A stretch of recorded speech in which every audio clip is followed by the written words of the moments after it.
Welcome to Kenton Teaches. Enjoy the video. You start by importing your clip and adding a text layer right where dialogue begins.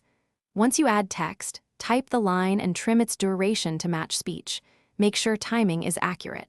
Choose a clear font, adjust size for readability, and pick a high contrast color to make the glow visible. Also, position the text inside safe margins so it won't be cut off on different screens. This initial setup prevents rework later and ensures the glow will read cleanly on the footage. Next, you build the glow by duplicating the text layer and applying shadow or outline effects to the copies. Once done, increase blur and opacity on the background copy to make a soft halo, and choose a glow color that complements the scene. Make sure to use a blend mode like Add or Screen on the glowing layer. This brightens without washing out the video. If the glow is too harsh, lower opacity or reduce blur size. This balances readability with a natural look. Finally, refine and animate.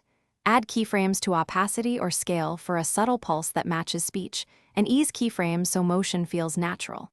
Once done, preview at full resolution to confirm there's no clipping or color shifts. Make minor tweaks to shadow distance and color temperature to match the scene.